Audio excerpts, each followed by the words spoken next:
Hi, good morning, my dear student. Today we are going to continue class 12th history, chapter 10, Reveal Saint Raj. In this chapter, today we will continue the story which I was tell you in my previous class.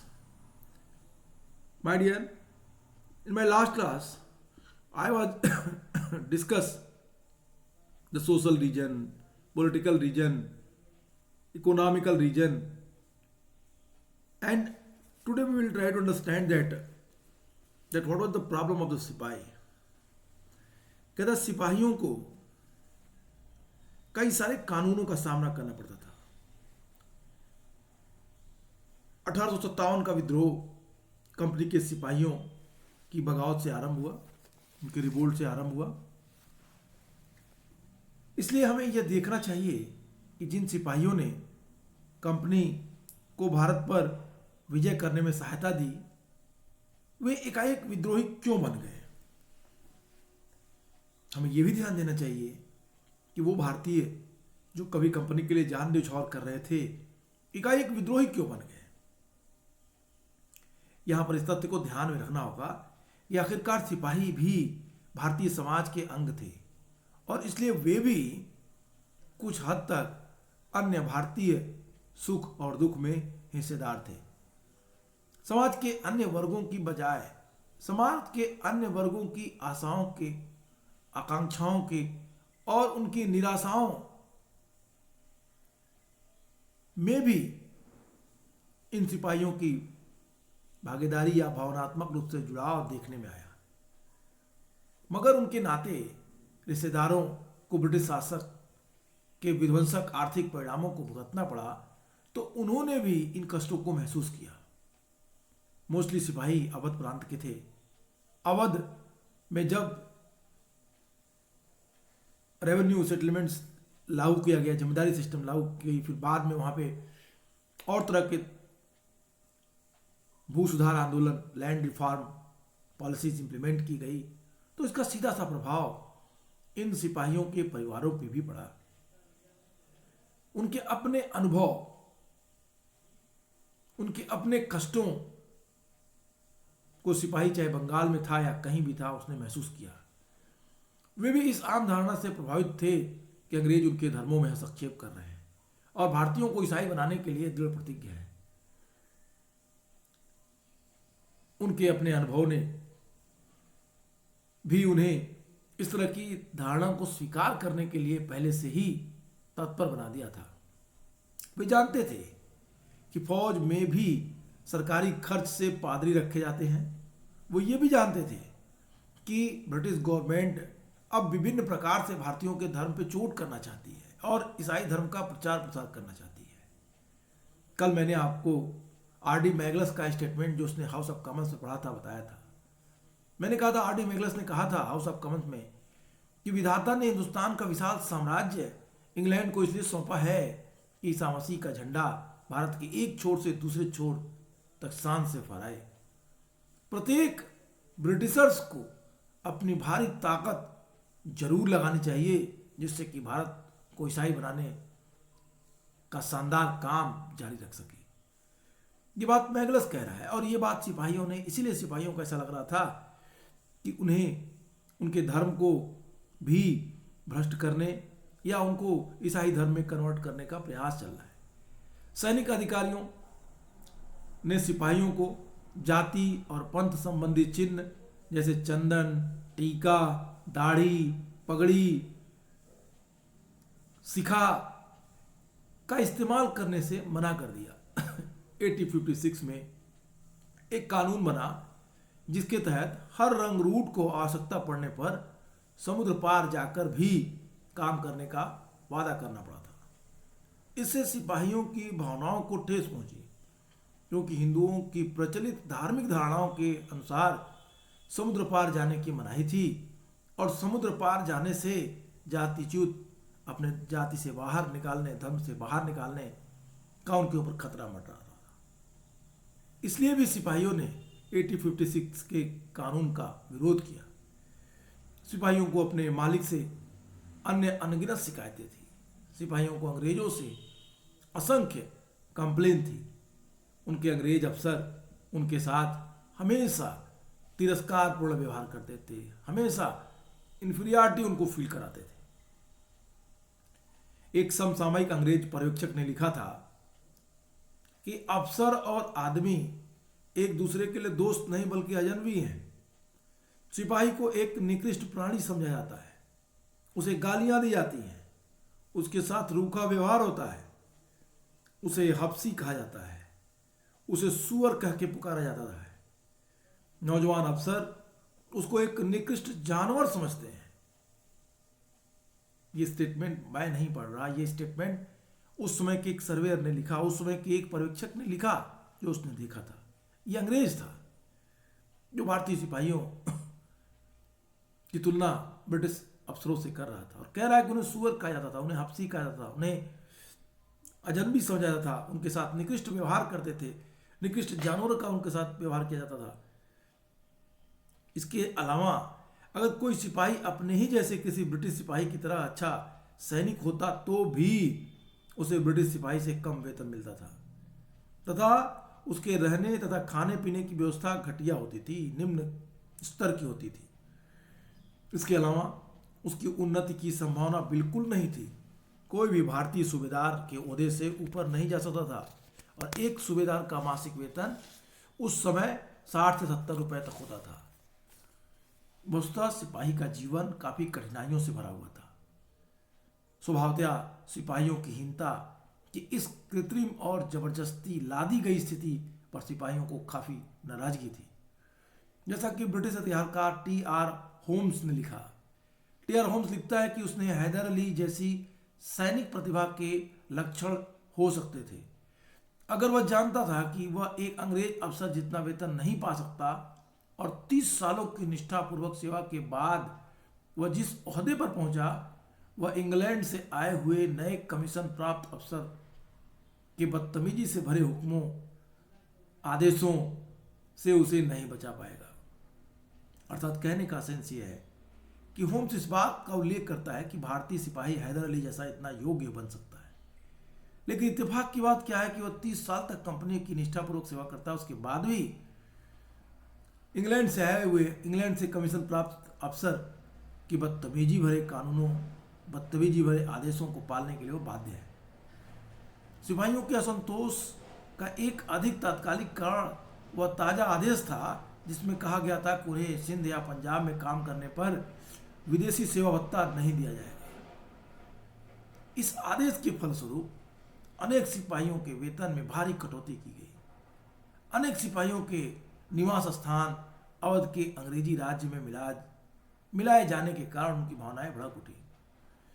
सिपाहियों के असंतोष का वस्तुतः एक लंबा इतिहास था। बंगाल में काफी पहले 1764 में एक सिपाही विद्रोह हुआ था। 30 सिपाहियों को तोपों से उड़ाकर अधिकारियों ने विद्रोह को दबा दिया था। 1806 में वेल्लोर में सिपाहियों ने बगावत की थी, मगर भयंकर हिंसा का सहारा लेकर उन्हें कुचल दिया गया। 1824 में बैरकपुर स्थित 47 रेजिमेंट के सिपाहियों ने समुद्री रास्ते से बर्मा जाने से इनकार कर दिया था। उस रेजिमेंट को तोड़ दिया गया, उसके निहत्थे आदमियों पर तोप खाने से गोलियां चलाई गई और सिपाहियों के नेताओं को फांसी पर लटका दिया गया। 1844 में 7 बटालियन ने अंग्रेजों और भत्ते पर सवाल लेकर के विद्रोह किया था। इस प्रकार अफगान युद्ध के दौरान अफगानिस्तान स्थित सिपाही विद्रोह के लिए तत्पर हो गए। फौज में मिले हुए असंतोष को जाहिर करने के लिए 2 सूबेदारों को, जिनमें एक हिंदू और दूसरा मुसलमान था, गोली मार दी गई। सिपाहियों के बीच असंतोष इतना व्याप्त था कि बंगाल के लेफ्टिनेंट गवर्नर फ्रेडरिक हेलिडे ने कहा कि बंगाल की सेना कमोबेश विद्रोह की मुद्रा में थी। वह सदा विद्रोह करने को तत्पर रहती थी और उत्तेजना तथा अवसर का संयोग होते ही उस विद्रोह को कर दिया होता। इस तरह भारतीय जनता और कंपनी की सेना के सिपाहियों ने एक बड़े भाग में विदेशी शासन के प्रति व्यापक तथा घोर नापसंदगी, यहां तक कि घृणा फैली हुई थी। इस भावना को सैयद अहमद खान ने अपनी पुस्तक college of the Indian mutiny causes of the Indian mutiny में लिखा है। हिंदुस्तान के रिवोल्ट के कारण कॉजेज ऑफ इंडियन म्यूटिनी में सर सैयद अहमद खान ने इस बात का उल्लेख किया। उन्होंने वो लिखते हैं कि आखिरकार भारतीयों को यह सोचने की आदत लग गई कि सारे कानून उनको गर्त में गिराने तथा बर्बाद करने और उन्हें तथा उनके देशवासियों को उनके धर्म से वंचित करने के लिए बनाए गए हैं। अंततोगत्वा वह समय भी आ गया जब सब लोग अंग्रेजी सरकार को धीरे धीरे दिया जाने वाला जहर तथा आग को जोखिम भरी लपट समझने लगे। उन्होंने धीरे धीरे यह विश्वास करना शुरू कर दिया था कि अगर वे आज सरकार के चंगुल से बच जाएं तो भी कल उसमें जरूर फंसेंगे, या कल भी बच जाएं तो परसों अपना सर्वनाश जरूर देखेंगे। लोगों ने सरकार में परिवर्तन की कामना की और उसे विचार से ब्रिटिश शासन को हटाकर उसकी जगह पर दूसरा कोई शासन आएगा, उनका हार्दिक आनंद हुआ। वो इस बात को मान रहे थे कि अगर हम विद्रोह करें तो एक नया शासन आएगा और वो हमारे लिए महत्वपूर्ण कारक बनेगा। इसी प्रकार दिल्ली के विद्रोहियों द्वारा जारी किए गए घोषणा पत्र में निम्नलिखित शिकायतें की गई थी। जो दिल्ली के सिपाहियों ने घोषणा पत्र जारी की थी, अगर उसको भी बारीकी से पढ़ें तो भी हमें क्लियर दिखाई देगा कि सिपाहियों के अंदर कितना असंतोष था। दिल्ली की घोषणा पत्र में कहा गया कि सर्वप्रथम भारत में जहाँ से 200 रुपये दिए थे वहाँ उन्होंने 300 रुपये वसूले, जहाँ 400 रुपये मांगे जाने चाहिए वह 500 रुपये थे। माय डियर, मैंने आपसे कहा कि किस तरीके से अगर आप दिल्ली में सिपाही विद्रोहियों द्वारा जारी किए गए घोषणा पत्र जो उनकी प्रोक्लेमेशन थे उसको ध्यान से देखें तो उसमें आपको निम्नलिखित शिकायतें स्पष्ट दिख जाएंगी। सर्वप्रथम भारत में जहां 200 रुपये दिए थे, वो लिखते हैं अपने घोषणा पत्र में कि सर्वप्रथम भारत में जहां से 200 रुपये दिए थे वहां उन्होंने 300 रुपये वसूले, और जहां 400 रुपये मांगे जाने चाहिए थे वहाँ 500 रुपये ऐंठे हैं। फिर भी वे कंपनी और उनकी मांगों को बढ़ाने के लिए व्याकुल हैं। अतएव जनता जरूर बर्बाद होगी, लोगों की अर्थव्यवस्था जरूर नष्ट होगी और दर दर लोग भीख मांगते फिरेंगे। द्वितीयतः उन्होंने चौकीदारी टीम को बढ़ाकर दुगना फिर चौगुना और यहाँ तक कि 10 गुना कर दिया और इस प्रकार उन्होंने जनता को बर्बाद कर दिया। तृतीयतः थर्ड उनकी जो कंप्लेन थी वो कहते हैं कि सभी प्रतिष्ठित और विद्वान लोगों का व्यवसाय खत्म हो गया और करोड़ों लोग जीवन निर्वाह आवश्यक वस्तुओं के लिए मोहताज हो गए। जब भी कोई व्यक्ति रोजगार ढूंढने के लिए एक ज़िले से दूसरे ज़िले में जाता है तब उससे सड़कों पर 6 पाई प्रति व्यक्ति के हिसाब से मार्ग कर रोड टैक्स या राहदारी लिया जाता है और उसे हर गाड़ी पर 4 से 8 आना कर देना पड़ता है। जो टैक्स का भुगतान करते हैं उन्हें ही सार्वजनिक सड़कों पर चलने दिया जाता है। जालिमों के अत्याचार को हम कहाँ तक गिनाएं। धीरे धीरे ये बात इस हद तक बढ़ गई कि सरकार ने प्रत्येक के धर्म को नष्ट करने का फैसला लिया। ये सभी लाइन 1, 2, 3, 4, 5 पॉइंट्स ये सिपाहियों के द्वारा दिल्ली में जो घोषणा पत्र जारी किए गए थे उसमें लिखा था। 1857 के विद्रोह, ब्रिटिश नीतियों और साम्राज्यवादी घोषणा के प्रति जन असंतोष की पराकाष्ठा थी, मगर यह कोई आकस्मिक घटना नहीं थी। असंतोष काफ़ी लंबे समय से जमा होता जा रहा था। अनेक बुद्धिमान ब्रिटिश अफसरों ने इस पर ध्यान दिया था और कड़ी चेतावनियां जारी की थी। भारत से 1757 में ब्रिटिश सत्ता स्थापित होने के समय से ही लगातार कई विद्रोह हुए थे जो इस आने वाले तूफान, इस आने वाले रिवोल्ट के निश्चित और स्पष्ट संकेत थे। इतिहासकारों ने ऐसे सैकड़ों विद्रोहों का उल्लेख किया है। शायद इनमें प्रसिद्ध थे कच्छ विद्रोह, 1831 का कोल विद्रोह, 1855 का संथाल विद्रोह। कच्छ विद्रोह का नेतृत्व उनके सरदारों ने किया और वह किसी न किसी रूप में 1816 से 1832 तक चलता रहा। छोटा नागपुर के कोल आदिवासियों ने बाहरी लोगों को महाजनों और जमींदारों के रूप में लादने के कारण अंग्रेजों के खिलाफ विद्रोह किया। हजारों कोलों को मारे जाने के बाद जाकर कहीं ब्रिटिश सत्ता फिर से कायम हो सकी। संथाल विद्रोह के कारण मूलतः आर्थिक थे। संथालों का विद्रोह महाजनों और उनके संरक्षकों ब्रिटिश अधिकारियों के खिलाफ था। हजारों की संख्या में संथालों ने विद्रोह किया और भागलपुर तथा राजमहल के बीच के इलाकों में उन्होंने अपनी सरकार की स्थापना की। आखिरकार उन्हें 1856 में दबा दिया गया और वो भी बहुत ही बर्बरता से। उन भोले वाले जो जनजाति लोग थे, जंगलों में रहने वाले लोग थे, उन पे नृशंस गोलियां चलाकर उनकी हत्या की गई।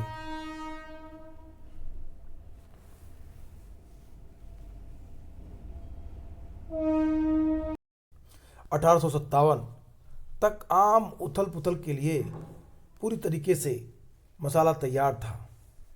पुरानी घटनाओं का जिक्र जिसका मैंने किया है, वो सभी चीज़ें लोगों को किसी न किसी तरीके से प्रभावित कर रही थी और ब्रिटिश गवर्नमेंट के अगेंस्ट, उनके खिलाफ उठ खड़ा होने के लिए तैयार कर दी थी। जनता के अंदर ये दबे हुए असंतोष को एक केंद्र बिंदु, तत्कालिक कारण के रूप में सामने आई। कहने का सेंस ये है कि 1857 तक आम उथल पुथल के लिए मसाला तैयार था। उसे प्रज्वलित करने के लिए, उसे धड़काने के लिए केवल एक चिंगारी की जरूरत थी। जनता के अंदर दबे हुए असंतोष को एक केंद्र बिंदु, एक तत्कालिक कारण की आवश्यकता थी जिस पर उसे संकेंद्रित किया जा सके। चर्बी लगे कारतूसों की घटना ने सिपाहियों में असंतोष को भड़काने के लिए चिंगारी का काम किया और उनकी बगावत ने आम जनता को विद्रोह करने का मौका दिया। नई एनफील्ड राइफल फौज को पहली बार दी गई थी। नई एनफील्ड राइफल जो ब्राउन बैस की जगह फौज को पहली बार दी गई थी, उसके कारतूसों पर चिकनाई लगा कागज होता था। चिकनाई लगा ये ग्रीस लगे हुए कागज होते थे जिनके किनारों को दांतों से काटना पड़ता था और फिर कारतूस को राइफल में भरना पड़ता था। कतिपय स्थितियों में चिकनाई को, ये ग्रीस को गोमांस और सुअर की चर्बी मिली हुई ग्रीस से, मतलब उसके तेल से तैयार किया जाता था।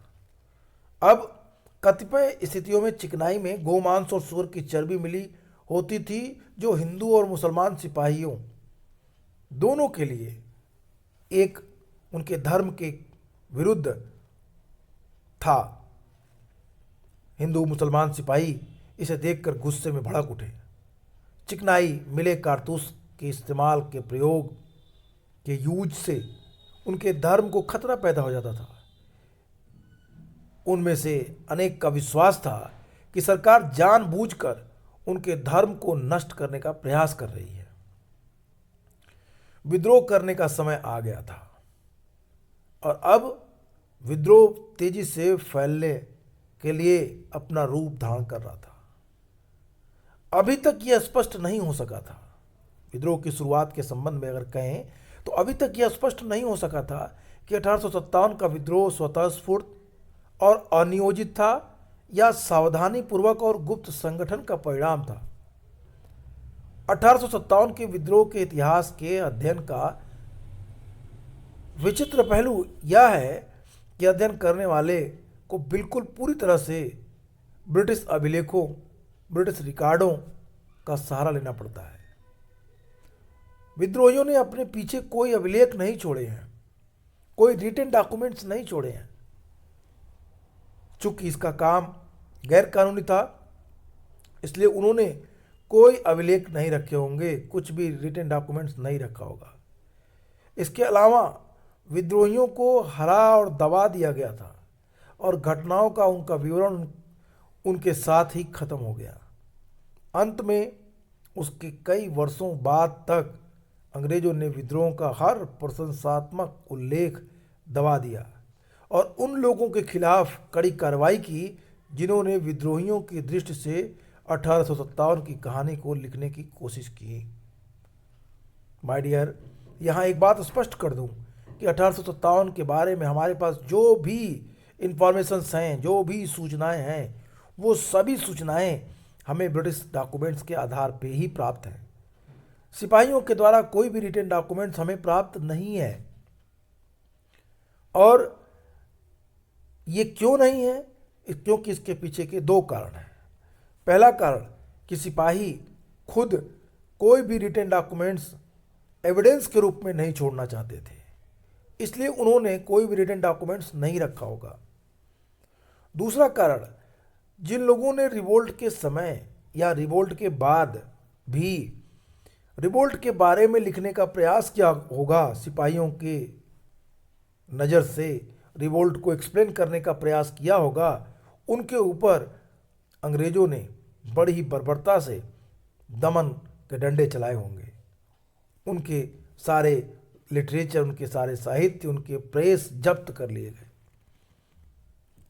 अंग्रेजों ने उनके विरुद्ध विद्रोह का हर दाव पेच इस्तेमाल किया कि अगर आप ऐसा लिखेंगे तो आपको ब्रिटिश सरकार से विद्रोह करने के जुर्म में अरेस्ट कर लिया जाएगा, और ऐसा किया भी गया। हर उस लेख को या तो नष्ट कर दिया गया, या तो उनको जला दिया गया, या ऐसे लिखने वाले लोगों को कड़ी से कड़ी सजा दी गई।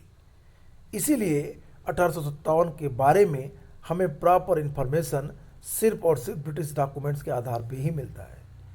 इतिहासकारों और लेखकों के एक समूह ने दावा किया कि 1857 का विद्रोह एक व्यापक और सुसंगठित षड्यंत्र का परिणाम था।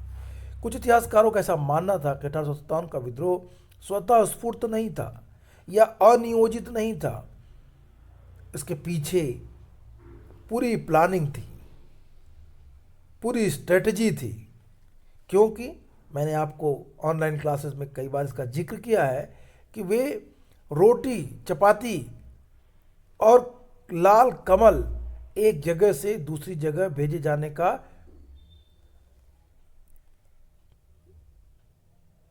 प्रयोग कर रहे थे।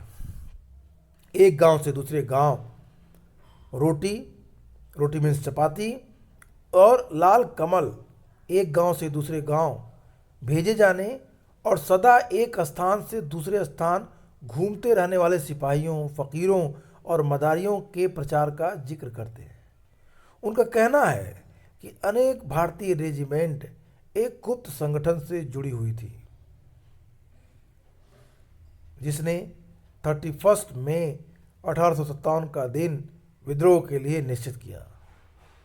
यह भी कहा जाता है कि नाना साहब और फैजाबाद के मौलवी अहमदुल्ला इस कॉन्स्पिरेसी, इस षड्यंत्र के प्रमुख व्यक्ति थे। उन्होंने इस रिवोल्ट को भड़काने में महत्वपूर्ण भूमिका अदा की।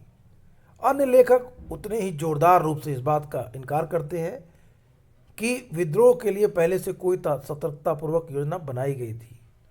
वे इस तथ्य की ओर संकेत करते हैं कि न तो विद्रोह के पहले और न ही उसके बाद कोई ऐसा कागज मिला जिससे किसी संगठित षड्यंत्र का संकेत मिलता हो। न ही ऐसा कोई गवाह सामने आया जो सुनियोजित षड्यंत्र होने का दावा करता हो। असलियत शायद उन दोनों छोरों के बीच में है। यह षड्यंत्र क्या स्वतः स्फूर्त था? ये षड्यंत्र क्या परिस्थितियों के आधार पर तुरंत फूटा, कि इस षड्यंत्र के पीछे, इस रिवोल्ट के पीछे कोई सोची समझी चाल थी? इस संबंध में इतिहासकार मतैक्य नहीं है। इतिहासकारों का इन दोनों के बीच कहीं कुछ इतिहासकार कहते हैं कि स्वतः स्फूर्त नहीं था, इसके पीछे प्रॉपर स्ट्रेटजी और प्लानिंग थी। कुछ इतिहासकार कहते हैं नहीं, यह स्वतः स्फूर्त था, ये परिस्थितियों के अनुसार तुरंत ही फूट पड़ा। बहरहाल सत्य क्या था, इसके बारे में आज भी शोध और रिसर्च के आधार पर काम करना शेष है। अब विद्रोह की शुरुआत कब हुई? इस विद्रोह की शुरुआत करने के पहले विद्रोह का स्वरूप कैसा था, विद्रोह के बारे में लोगों की सोच क्या थी, क्या ये सिपाही विद्रोह था कि या सिपाही विद्रोह नहीं था, और इसके अलावा हमें उन पॉइंट्स पे भी ध्यान देना होगा जो पॉइंट्स रिवोल्ट के कारण बने। हमने आपको हर एक बात पे एक कहानी के रूप में पूरी डिटेल बताई। मैं इस टॉपिक को कंटिन्यू रखूँगा। अब देखते हैं इस फैक्ट के आधार पे, अब देखते हैं पॉइंट्स के आधार पे इस टॉपिक को समझने का प्रयास करते हैं। अब मैं आपको अगर आपके बुक से ले चलूँ तो बुक में सीधा कहता है कि late in the afternoon of 10th May 1857 the सिपाही in the cantonment of Meerut broke out in mutiny. It began in line of the native infantry, speared very swiftly to cavalry and then to city. The ordinary people of the town and surrounding village joined and ammunition. The Sipahi captured the bale of arms where the arms and ammunition were kept and proceeded to attack white people and to ransack and burn their bungalow and property, government buildings, record office, jail, court, post office, treasury, etc.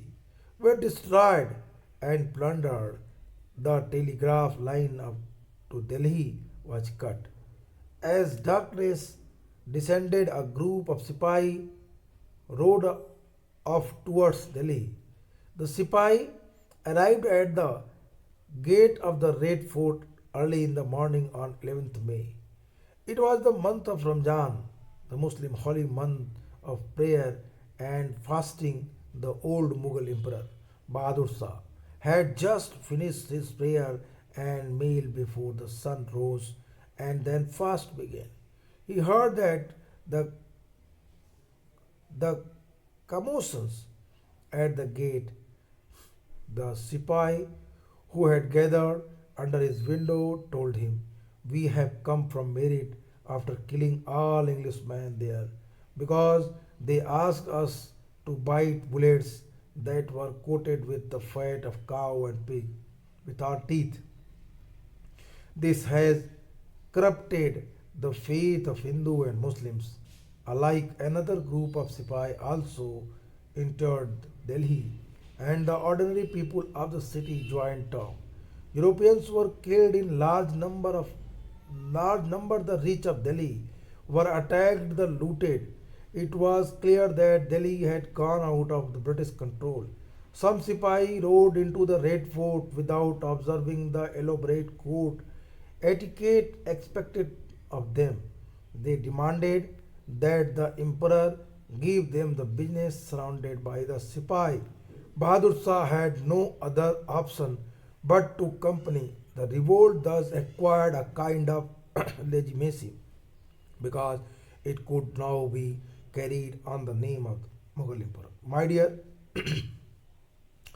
this is the time when Sipahi reached Delhi. They asked for Mughal emperor that you have to lead us, you have to be our leader.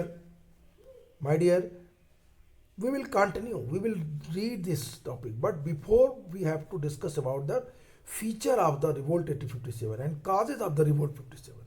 हम इन चीज़ों पे विस्तार से बातें करेंगे। आज के लिए इतना ही, फिर मिलेंगे। Goodbye and take care.